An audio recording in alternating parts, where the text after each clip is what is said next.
Odisha plus खबर ही जड़े विशिष्ट शिक्षाविद परिवेशविद और कवि श्रीजुक्त अटल बिहारी दास ढेंकानाल जिला ओडापड़ा ब्लॉक सदाशिवपुर ग्रामर स्वर्गत पिता भगवान दास माता गौरी देवी पुत्र अटल बिहारी दास जड़े अवसर प्राप्त आसोसिएट प्रोफेसर राजनीति विज्ञान विभाग कवि आध्यात्मिक चेतनावादी एवं परिवेशविद तांकर गीत कविता गल्प विभिन्न पत्र पत्रिकार बाहर सहित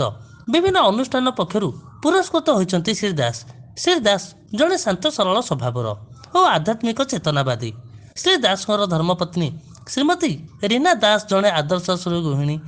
तथा श्री दास को प्रत्येक क्षेत्र में प्रेरणा जोगे आसुँच। 2022 मसीह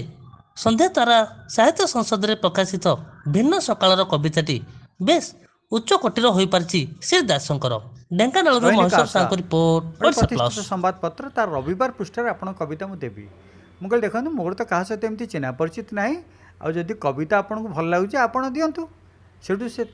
निजे दुर्गा बाबू से कविता दैनिक आशार संपादक सहित परिचित थिला कारण सी भी लेखा लिख करते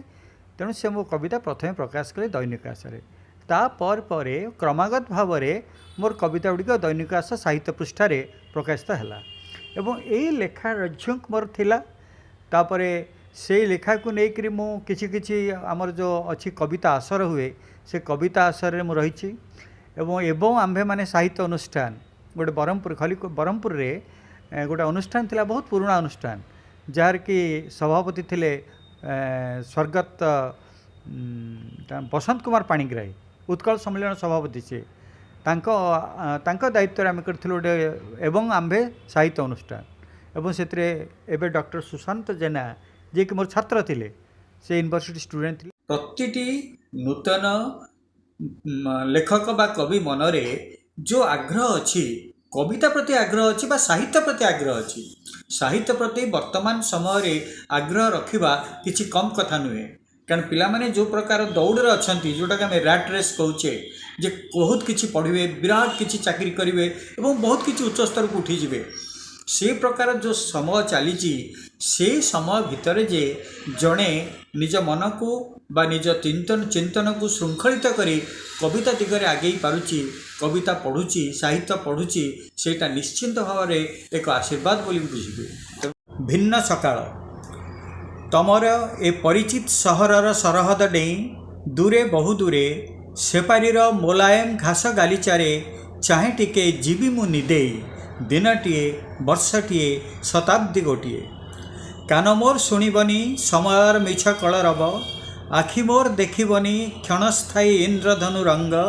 पूर्णिमार जह्न केबे आणबनी मो मनरे सपन पिपासा प्रेमिकार मिठा मिठा मिछ कथा इंद्रियर उपवने रचिबनी आग्नेय उत्सव केउ एक आश्चर्य सकाळे नुआ एक सूर्य मते छुईजीव नाली किरण रे केउ एक आश्चर्य सकाळे नुआ एक सूर्य मते छुईजीव नाली किरण रे सकाळर समीरण साथिरे ता आनिथिब शांति मैत्री प्रीतिर बारता सकाळर समीरण साथिरे ता आनिथिब शांति मैत्री प्रीतिर बारता सेदिन से सुना सकाळ रे प्रतिटी हृदय बुझुथिब अन्य एक हृदयर व्यथा। 1973 मसीह रेभेन्सा मु पढ़िला बेले वाल मैगजीन मोर गोटे कविता पब्लिश होता एवं जिते बड़े बाणी विहार मु पढ़िली बाणी विहार रे बाणी विकास आमर गोटे मैगजीन अच्छी से बाणी विकास मैगजीन में मोर गोटे भल गपटे पब्लिश होता गप पर मु निजे आम हॉस्टेल जोटा मुखपत्र अच्छी एटा बाणी सौरभ मु 1980 मसीहा कथा कहूँ बाणी सौरभ रे मु निजे एडिट करी मो एडिटर थी एवं मोर लेखा बाहरी तेणु एत गला मोर छात्र जीवन रे मोर लेखा कविता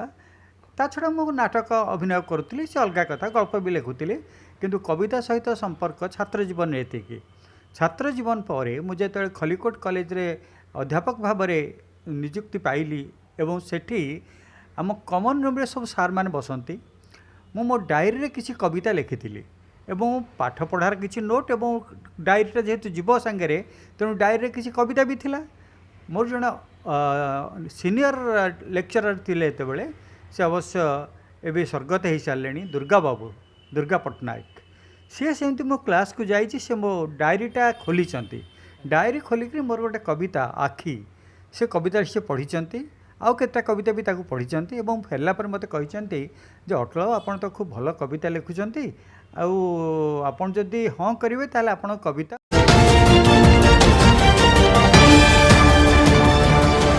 ओडिशा प्लस